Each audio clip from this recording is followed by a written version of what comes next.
somehow being held. Somebody gave me milk. Somebody kept me alive. And it's that kind of primal love I just hold inside of me for this life and then that life, all life. So I'm in it. So it's not, I'm in it all the time. I'm not in it, and this is my self-love, and then I'll love you later. Or I'll catch up with you. So it's not self and other, it's just love.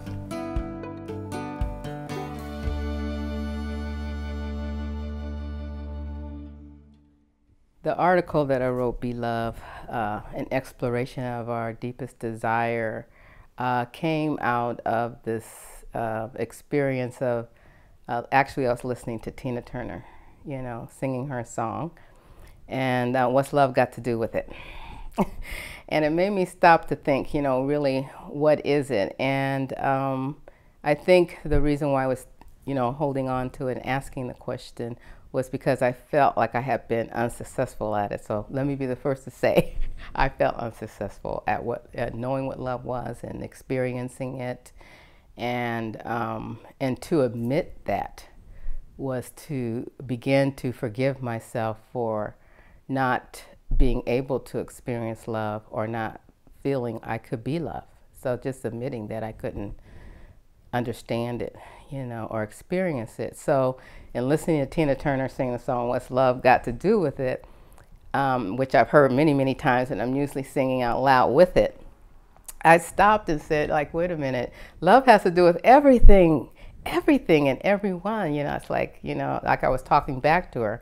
And I didn't know that I had been doing that for a little while. I have been actually having a conversation with Tina Turner ever since that song was, I would listen to it. And it's like, it has to do with everything. Love has to do with everything. When I was in the environment of a desegregated school and no one wanted to even give me eye contact or, touch me, then of course I'm feeling unloved in that situation. But when you go back and look at it as a primal instinct, you find out that the love is always there. It's there inside me. It's there just in life, and it's there as an experience for all of us to meet and to hopefully express. So when we come into the world with this love, I think it's the adults that are learning how to love. When the baby comes in, that it's the adults who are learning how to be with the baby. The baby already has love. And so we're learning through the baby what love is, to look at someone directly and not have any, negative feeling or have any, misunderstanding, because it doesn't know. It's just looking and seeing until it's taught something else. Till the baby's taught something else. So if love is a primal instinct, it's also one of our deepest desires, I think. And that's because of being held, personally, when we come into the world, it's our deepest desire to be held in that way and to be looked upon someone that someone would want to hold you in that way. And then you go, oh, I'm loved.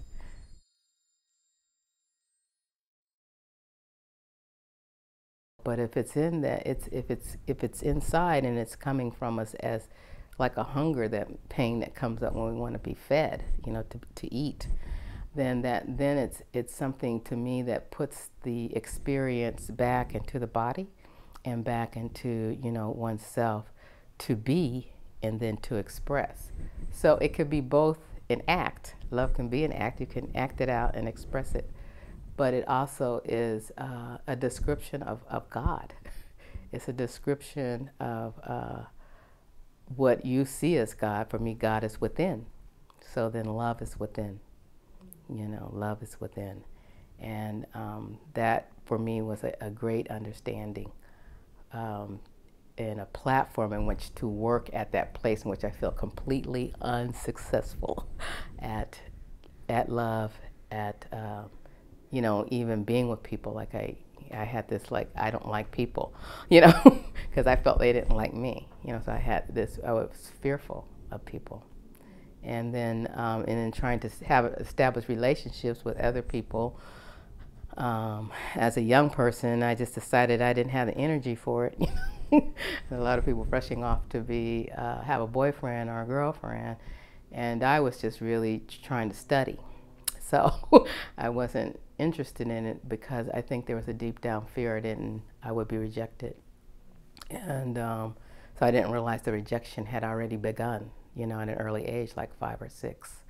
So it made sense for my experience to be, by the time I got, 12, 13, when you start exploring, it was all over for me by then, because I had already been, you know, beat up and spit in the face for being who I am. So no, I'm not going to extend myself. So I had to really work at a different perspective of love in order to survive this life, and in order to even try to experience what it means to be in relationship with other people, whether it's romantic or not, what that meant, and where did the fear come from, and afraid to be myself, and not realizing even the people who were not what I felt not loving me were basically not understanding love either themselves, so like even coming to that, it's a long journey, but even coming through that pain and to understand, the various ways in which love is really not presented in its truest essence.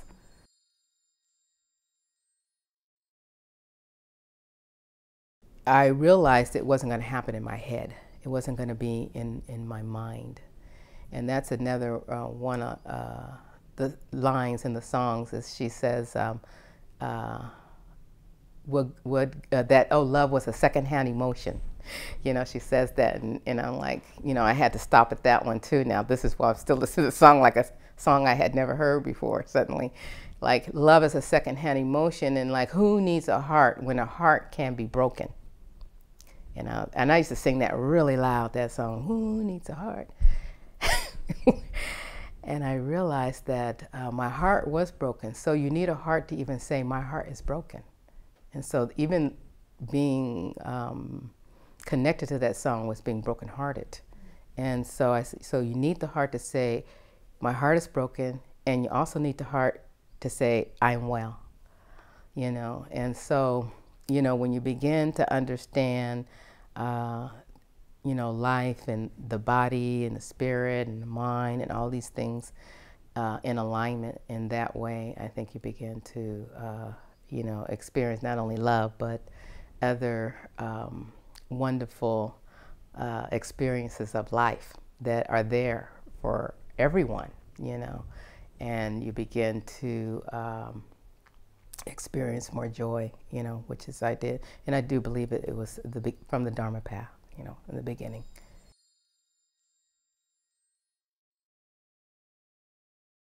Like I was saying, the fear and the discomfort and suffering, we come to the practice to help alleviate some of that. And we come to, a lot of people want to be calm.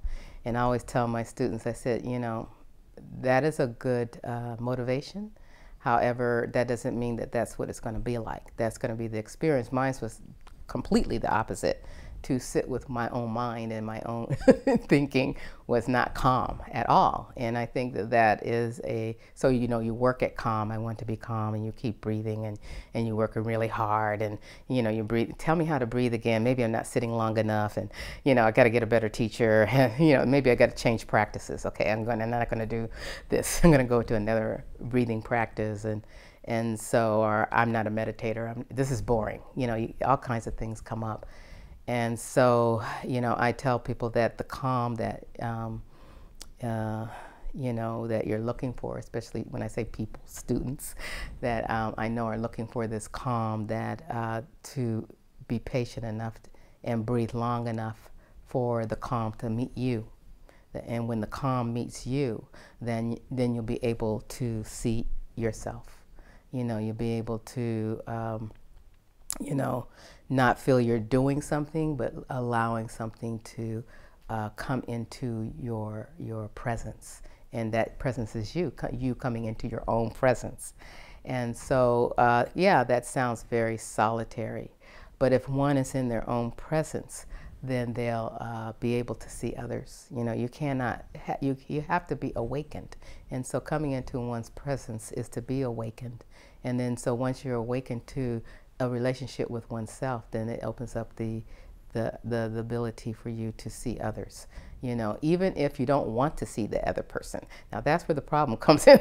That's where the suffering comes in. You wake up and you're like, okay, I don't like that person. I like that person. I don't like that person. You know, I don't love that person. Or if only that person could be like me, maybe I'd love them more. You know, those kinds of things come up. So then you have to go back when you start tangling with the other. So you go back to that place of the relationship with oneself, which might happen on the cushion. In your breathing, you go back to that relationship and seeing oneself and tangling and struggling with the other, you know, and then you come back out of that. And not that you have an answer, because some people are looking for an answer. Okay, now I got the answer, so when I see that person again, I can do this to them, or I can tell them, and that's not really what it's about. It's really about still being with oneself. So when you breathe, you're sitting, you're allowing the presence of oneself to be met, and then you go out, and then there's the appearance of the other, and in that, you are seeing just what might be different, just what might be different, not about them, but you, and how you're seeing them. They may still be, you know, they still may have the orange hair you don't like, you know, or you don't like the way they look or smile or talk, or, oh no, they're doing that thing that bothers me, you know, but you're meaning it differently. You know, you're engaging it differently. Maybe not, you're not even engaging it, maybe you're just still meeting it. And so you learn how to meet everything in the same way that a butterfly meets a flower. Each flower it meets, it has to encounter something there. Maybe there'll be a bee there when the butterfly's there. It has to encounter, or it's the wrong flower or whatever. So they have to, you know, an animal meets other animals in a particular way. I mean, they check it out. They're not just like, they have an idea, okay, this is the thing that ate mama or ate my brother. Like they might have an idea of that, but still they're meeting it in the moment, you know, from some other place, you know, other time and place. So when we're on the cushion, it's another time and place. When we get up, it's another time and place. And each time you're meeting someone, you're meeting them differently. And I have actually had some really intense relationships with people in the beginning on the Dharma path, and then later to come find it almost like it's amnesia, like I forgot, you know, and then I meet them differently in another path. So the person hasn't necessarily changed to meet me better, you know, like, oh, they've met my needs, check, check, check. No, that I myself have changed in how I move into the presence of other living beings, you know, no matter if it's human or not. You know, how you move and how you interact is changed by your own relationship with oneself. And it's hard work. We're really great at going off to taking care of other people's suffering. We love that. Oh yes, let's go. And then when we get home, we have all this suffering sitting right next to us. Could be our own child, our own mother, our own sister, our own selves, you know. And we don't attend to it with such great enthusiasm, you know, as packing our bags and going off to deal with other people's suffering. We don't do that, you know.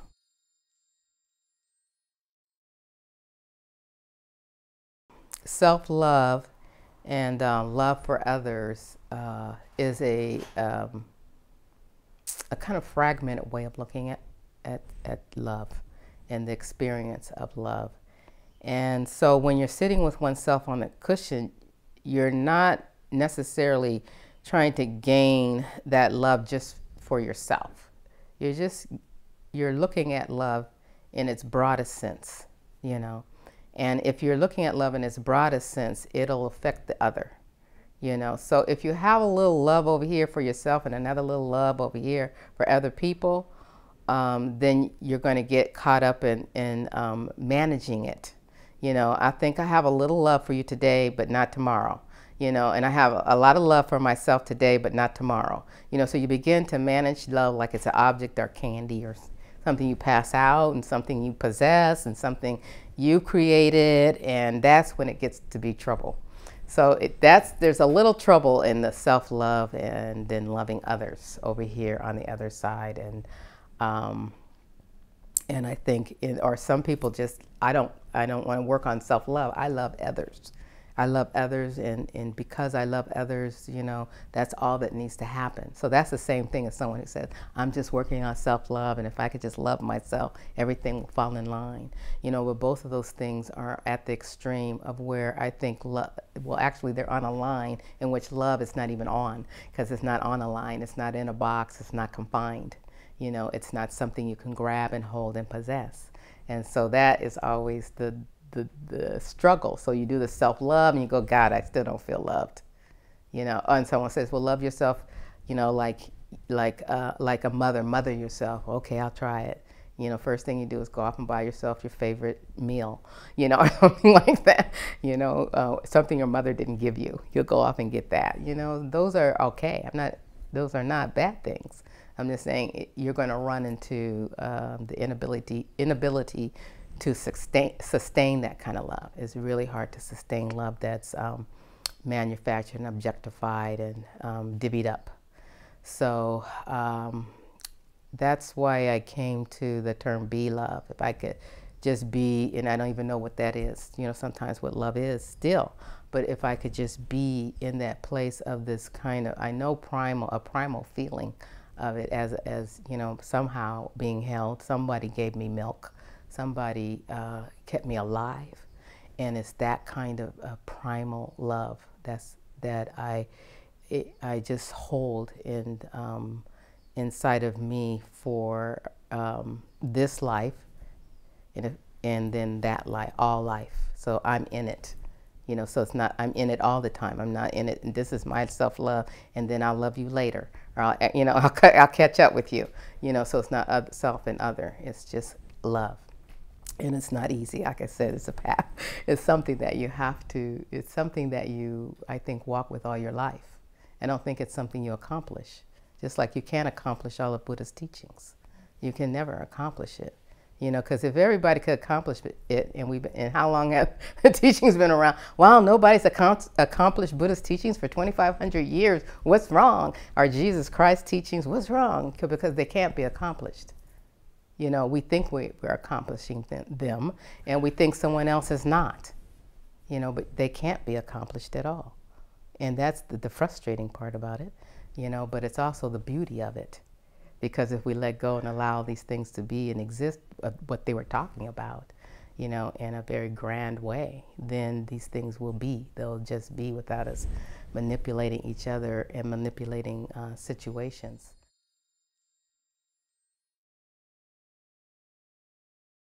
I created these 4 paths of being loved, and I have to say, each person can create, their 4 paths. I want to give people the opportunity and to choose for themselves what that really would look like for them based on their experience and how they might have opened to what love is.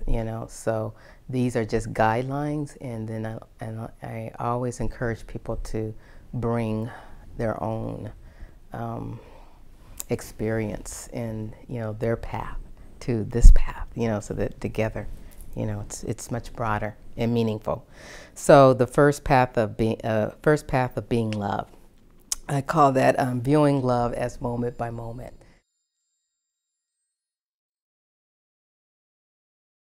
So it's often that we feel like we need to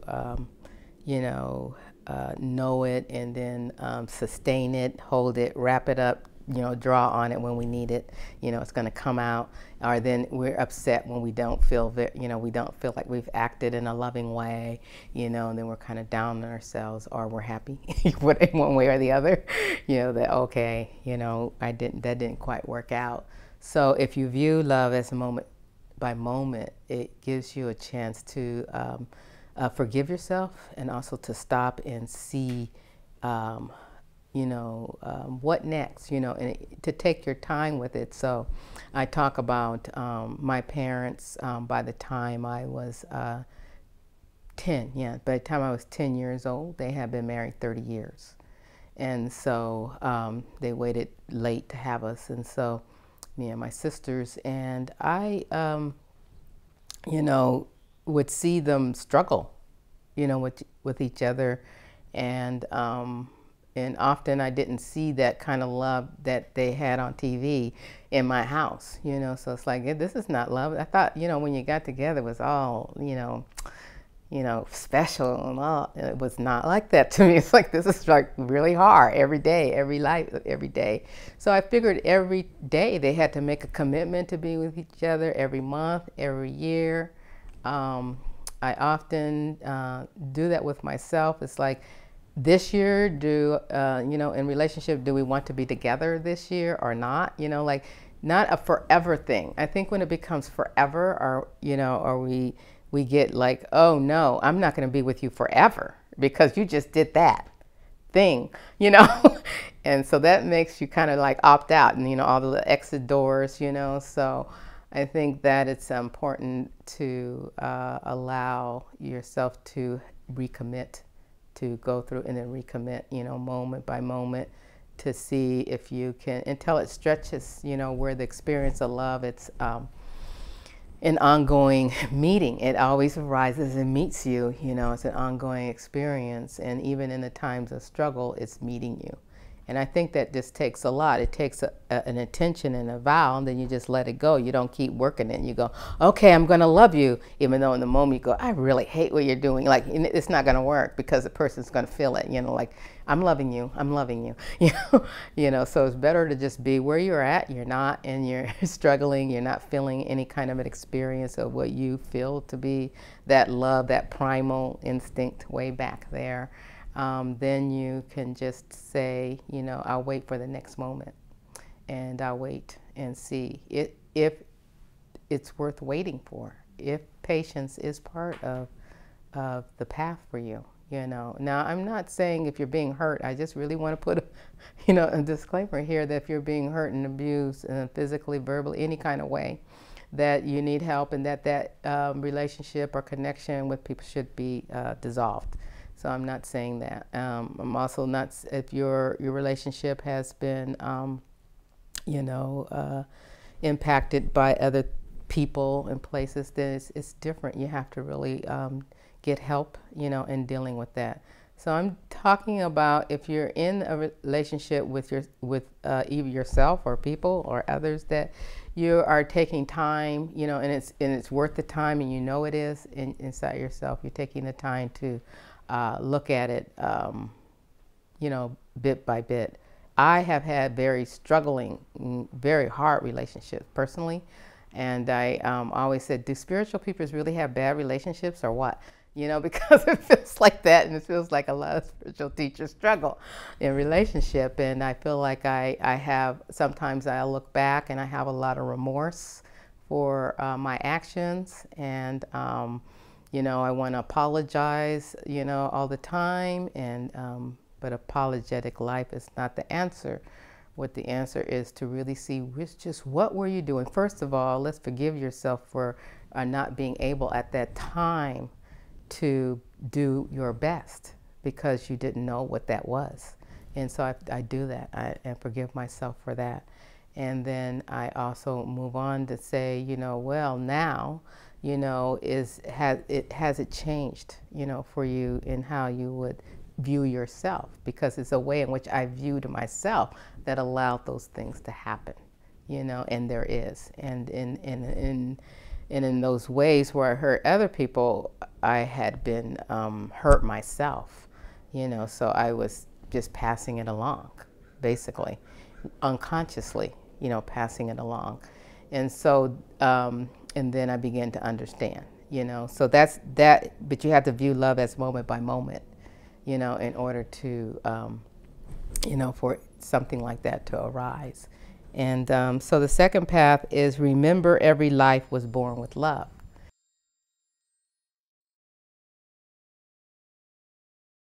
And that's really hard. Like, you know, look at our administration of our country today and go, really? You know, every life was born with love.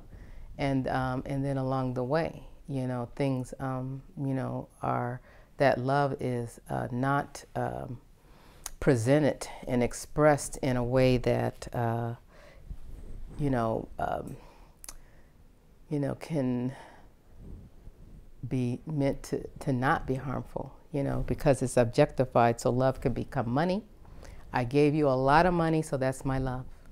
You know, I gave you a lot of whatever, you know, I helped you, you know, that's my love. You know, I gave you my attention, you know, this much and that's enough, you know. So that's when love is objectified. And so we're living under what that looks like, you know, when someone's taught that they were loved, you know, through what they were given, you know, how they were given it, and it's being passed on. So remembering every life was born with love, and then that means you're in it. Not it's about them, you know. It's not like, okay, now I got to love him, you know. No, it's now you have to really look at life, period, and the cycle of birth and death, you know, like a broader, you know, perspective. And then it brings it out of our kind of smaller, you know, little world. You know, we have some very small worlds.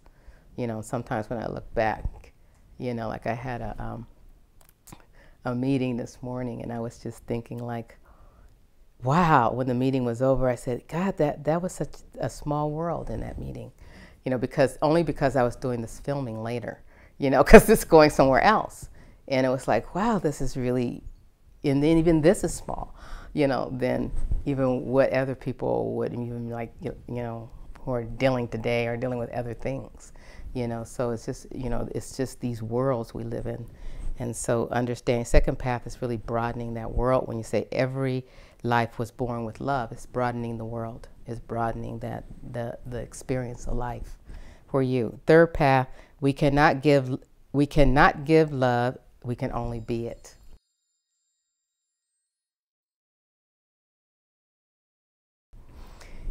And that's hard because how can you be it? You don't know it. You can't give it. You can't touch it. You can't, you know, but I think you could trust it.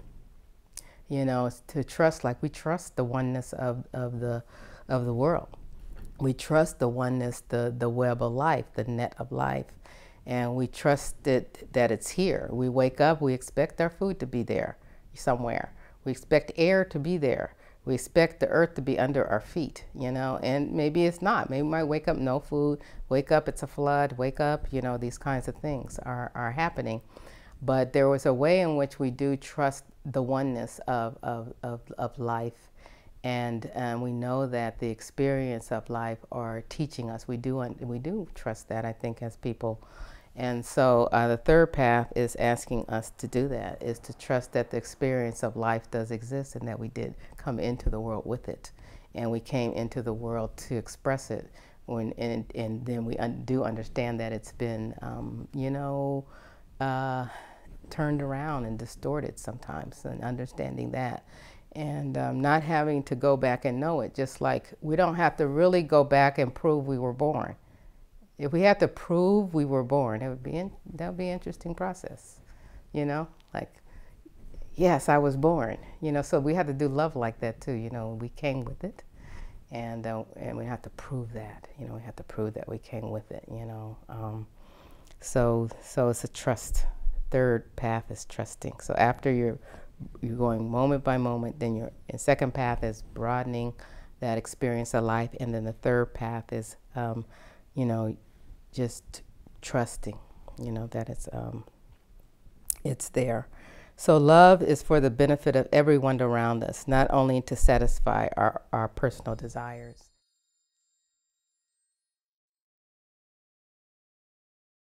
And so we're taught that love has to meet us, and everything has to be designed to meet our own, you know, love the way we want to experience it, you know. And so we definitely say love is this, and if you don't do it like that, that's not love, you know. And so that gets us into trouble. I think it gets us in with each other, whether it's an intimate relationship or not, a collective relationship with the world.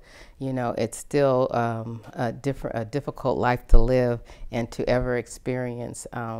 You know, what we might experience, we consider love just being something that exists. So if it's not, it's for the benefit of everyone around us and not only to satisfy our own personal desires, then it might become less interesting, because a lot of people are not interested in love.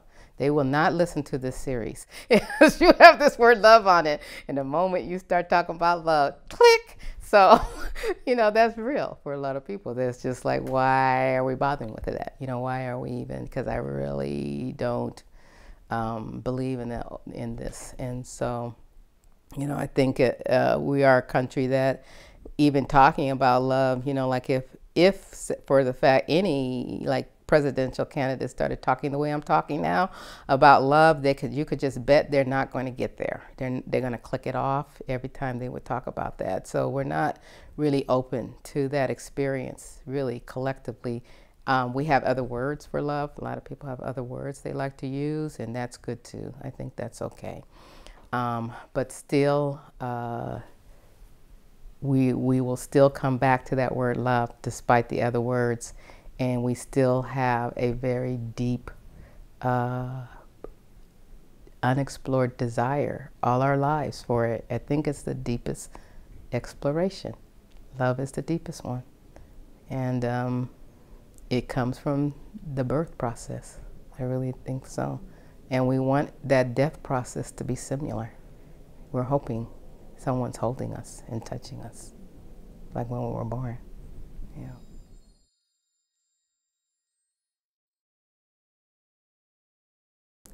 May all beings be cared for and loved, be listened to, understood, and acknowledged despite different views, be accepted for who they are in this moment, be afforded patience, be allowed to live without fear of having their lives taken away or their bodies violated. May all beings be well in its broadest sense, be fed, be clothed, be treated as if their life is precious, be held in the eyes of each other as family. May all beings be appreciated, feel welcomed anywhere on the planet, be freed from acts of hatred and desperation, including war, poverty, slavery, and street crimes. Live on the planet housed and protected from harm. Be given what is needed to live fully, without scarcity. Enjoy life, living without fear of one another. Be able to speak freely in a voice and mind of undeniable love. May all beings receive and share the gifts of life. Be given time to rest, be still, and experience silence. May all beings be awake.